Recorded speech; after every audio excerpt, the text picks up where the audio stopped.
Assalamualaikum warahmatullahi wabarakatuh. Bismillah walhamdulillah wassalatu wassalamu ala sayyidina Muhammad ibn Abdullah wa ala alihi wa ashabihi wa man nasarahu wa wala la hawla wa la quwwata illa billah amma ba'd. Selamat berjumpa kembali Bapak, Ibu, para peserta dan pemirsa kajian Islam virtual Kitab Safinatus Shalah yang berbahagia. Selamat berjumpa kembali di kajian yang ke-39 bersama saya Haji Ahmad Sholeh Marwani. Sebagaimana biasa sebelum kita memulai kajian, mari kita menghadiahkan suratul Fatihah. Bertawasul kepada junjungan kita baginda Nabi besar Muhammad sallallahu alaihi wasallam. Ila hadratin Nabi Muhammad sallallahu alaihi wasallam wa ala alihi wa ashabihi wa azwajihi wa dzurriyyatil kiram al-Fatihah. أعوذ بالله من الشيطان الرجيم بسم الله الرحمن الرحيم الحمد لله رب العالمين الرحمن الرحيم مالك يوم الدين إياك نعبد وإياك نستعين اهدنا الصراط المستقيم صراط الذين أنعمت عليهم غير المغضوب عليهم ولا الضالين آمين. Al-Fatihah bil hadrat mu'allif hadzal kitab Sayyid Abdullah bin Muhammad Sayyid Abdullah bin Umar bin Yahya al-Hadrami rahimahullahu ta'ala wa adamanna bihi wa bi ulumihi fi daraini amin. Al-Fatihah.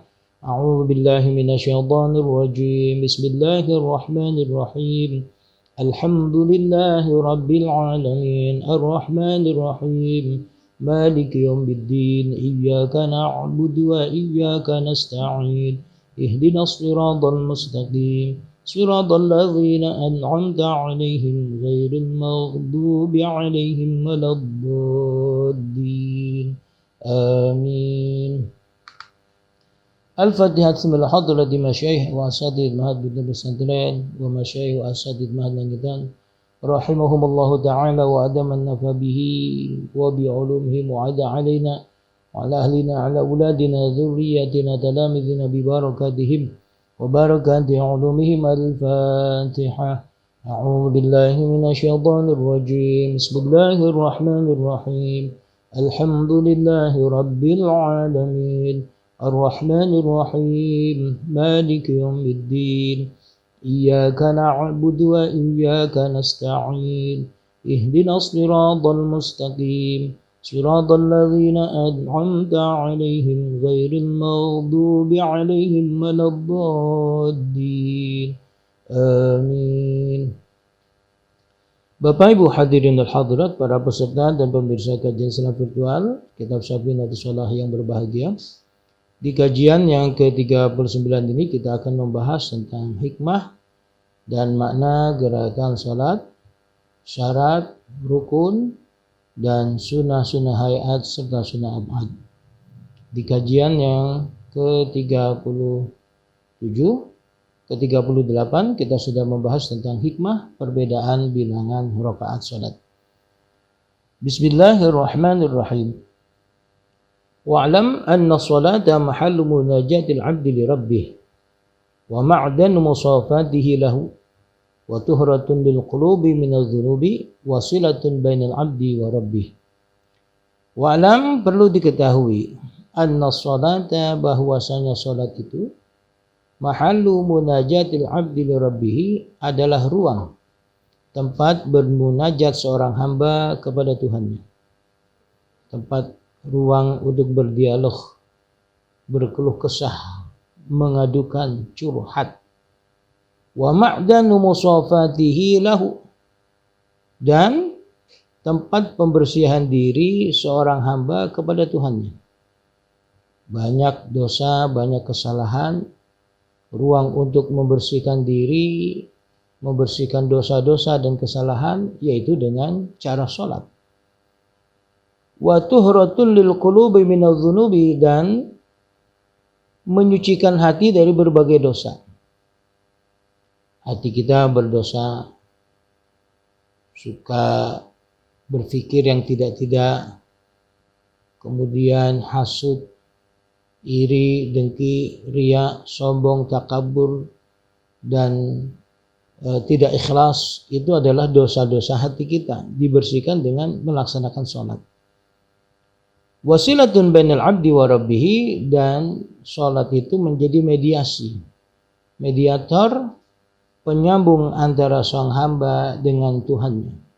Jadi ketika kita ingin bertemu dengan Tuhan, berdialog dengan Tuhan, maka caranya adalah dengan melaksanakan ibadah sholat. Bapak Ibu hadirin al hadirat, para peserta dan pemirsa kajian Islam virtual yang berbahagia, ada seorang ulama yang menjelaskan tentang pelaksanaan ibadah sholat yang kita kerjakan. Qala Muhammad bin Ali at-Tirmidzi, as-salatu imaduddin wa awwalu syai'in faradallahu 'alal muslimin. Kata beliau, Muhammad bin Ali at-Tirmidzi berkata, as-salatu imaduddin. Salat adalah tiang agama. Wa awwalu syai'in faradallahu 'alal muslimin. Dan kewajiban pertama yang Allah berlakukan kepada umat Islam. Setelah kita melaksanakan iman kepada Allah, maka kewajiban yang pertama sebelum ibadah haji, sebelum zakat, sebelum puasa adalah sholat 5 waktu.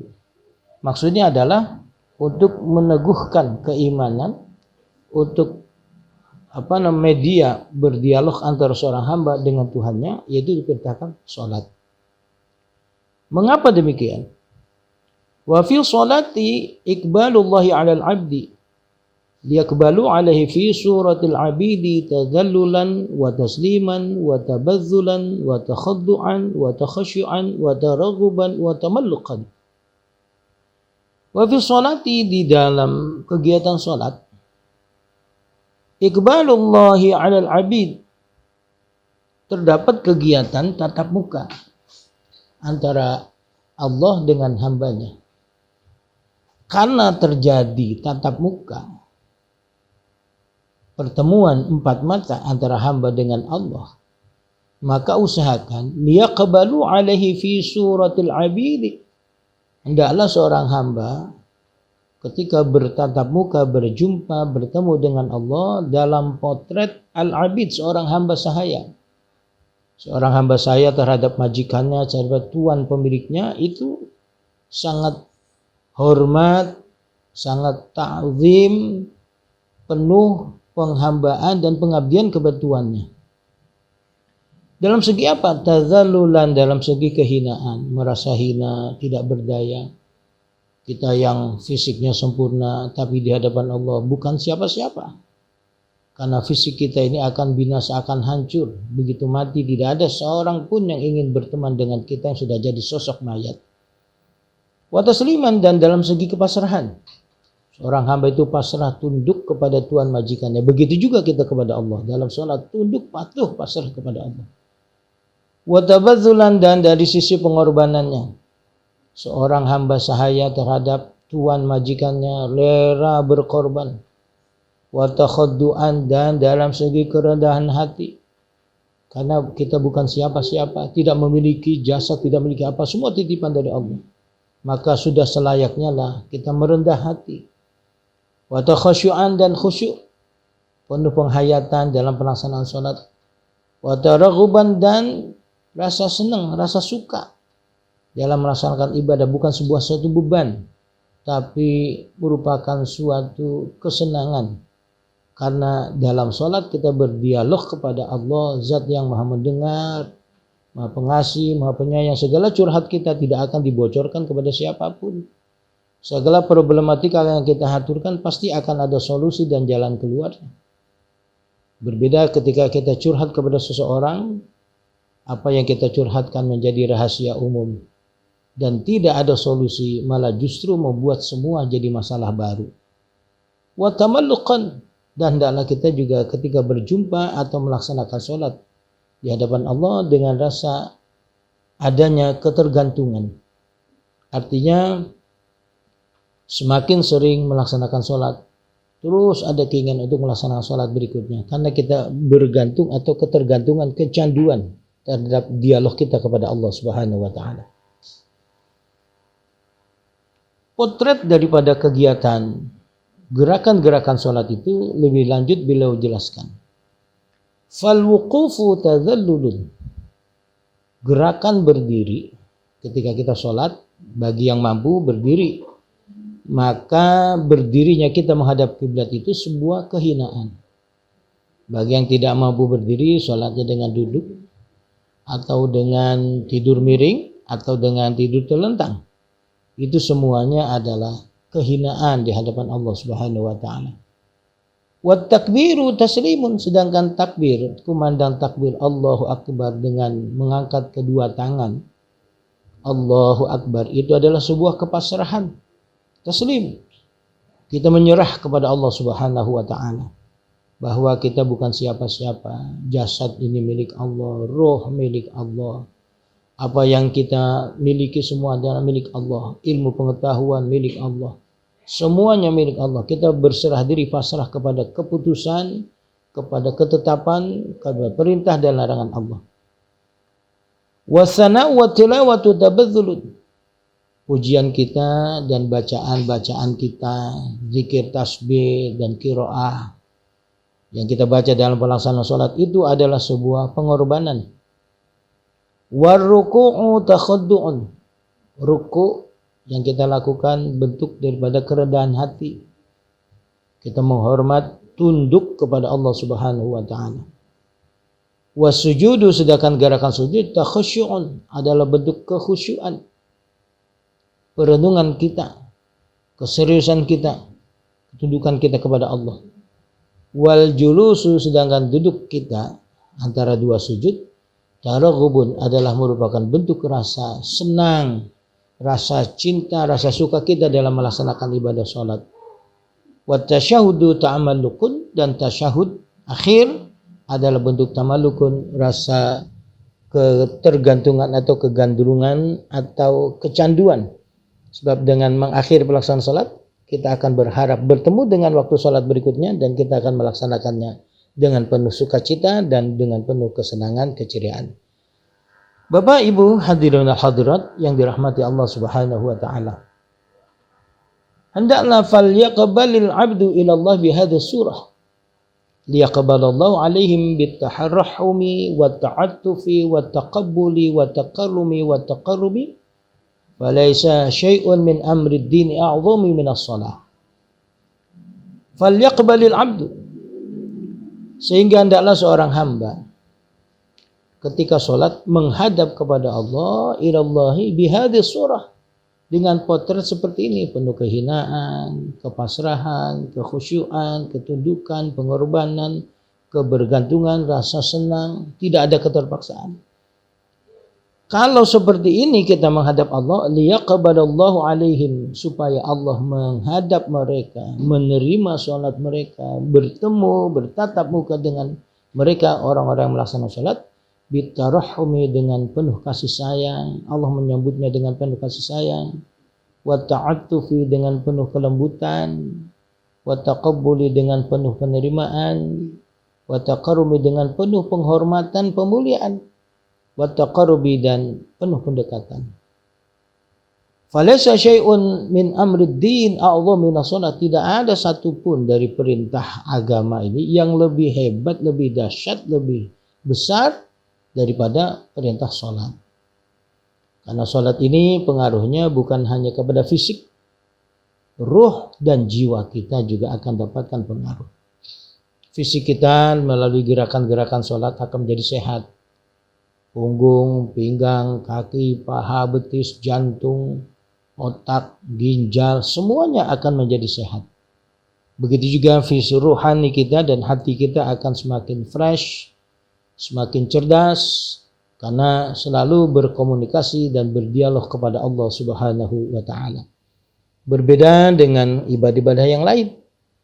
Itu mungkin fisik, hati, tetapi ruh dan yang lainnya tidak tersentuh. Berbeda dengan ibadah sholat.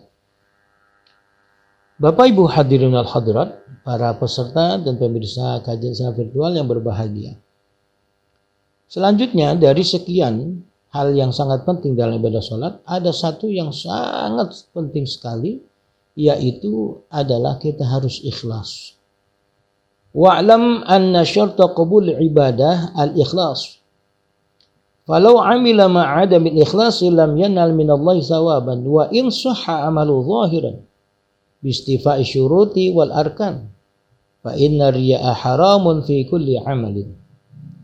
Wa'lam, dan ketahuilah, anna syarta qabul ibadah, bahwasanya syarat diterimanya ibadah al-ikhlas adalah keikhlasan.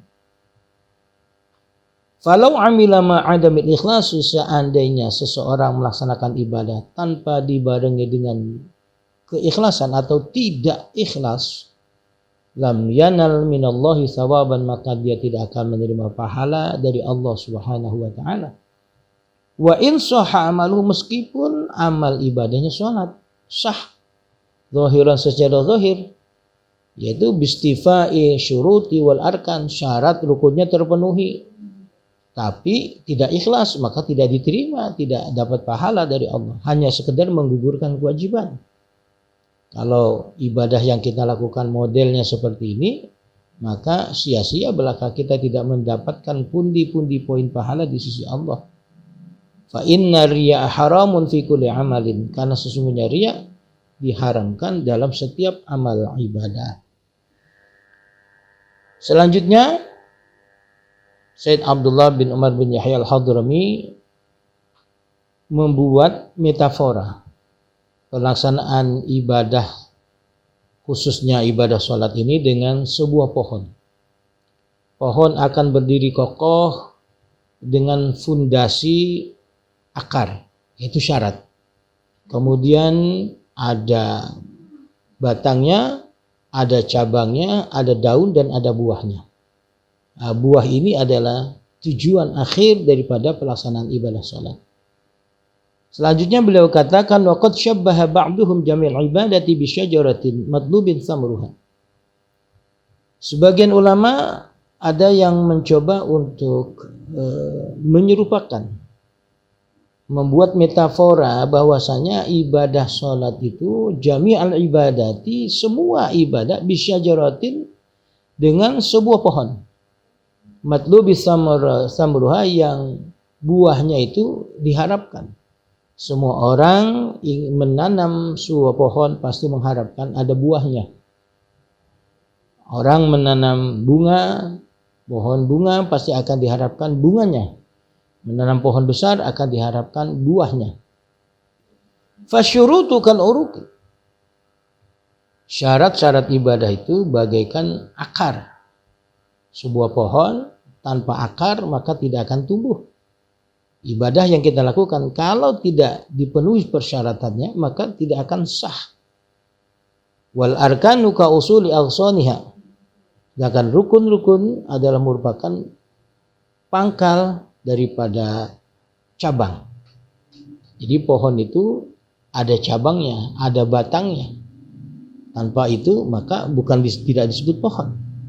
Akarnya ada tapi tidak ada batang, maka tidak akan disebut pohon. Syarat ibadahnya terpenuhi tapi rukunnya tidak, maka tidak sah. Wal ab'adu ka'aghsaniha al-kabirah au kal aghsani mutlaqan. Sedangkan sunnah ab'ad, jadi dalam pelaksanaan sholat itu ada sunnah ab'ad, ada sunnah hi'ad. Sunnah ab'ad itu sunnah-sunnah yang kalau tidak dilakukan maka diganti, disusuli dengan sujud sahwi. Sedangkan sunnah hayat itu tidak perlu. Meskipun sengaja dilakukan, tidak perlu diganti dengan sujud sahwi. Nah, sunnah abad ini bagaikan batang pohon yang besar, cabang pohon yang besar, atau cabang pohon secara mutlak. Yang kecil maupun besar itu dianggap sebagai sunnah abad. Wal hayatu ka aghsaniha as-saghirah. Sedangkan sunnah hayat itu, yaitu yang kalau ditinggalkan secara sengaja atau tidak sengaja, itu tidak perlu diganti dengan sujud sahwi, bagaikan cabang pohon yang kecil. Wa ka'awraqiha, atau seperti dahannya. Wal ikhlasu, sedangkan keikhlasan kasamriha, seperti buahnya. Bapak Ibu hadirinul hadirat yang berbahagia, kalau demikian, maka dari metafora yang diberikan beliau, pohon tidak bisa disebut sebagai pohon atau tidak bisa hidup kalau tanpa akar. Dan dia tidak disebut pohon kecuali kalau ada batangnya atau ada cabangnya.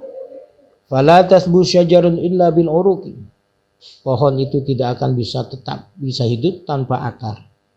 Wala yuqalu laha syajaratun, dan ia tidak bisa disebut sebagai pohon illa idza kana fi aghsanin, kecuali apabila ada batang pohonnya. Wa idza kasuratil aghsanu, apabila cabangnya semakin banyak, kaburatis syajarah, maka pohon akan semakin besar. Wa idza wujida samruha, dan apabila pohon itu sudah berbuah, hasala maksudul mustambiti, maka tujuan dari orang yang menanam telah berhasil, yaitu dia panen buah yang ia harapkan. Begitu juga ibadah sholat atau ibadah-ibadah yang lain. Dengan keikhlasan, maka buah daripada ibadah yang kita kerjakan, pahala yang besar di sisi Allah akan kita peroleh. Mudah-mudahan apa yang kita kaji bisa kita terapkan dan bermanfaat dunia akhirat. Amin ya rabbal alamin. Wallahu a'lamu bishawab. Demikian dan terima kasih. Al-Fatihah. A'udzubillahi minasyaitonir rajim. Bismillahirrahmanirrahim.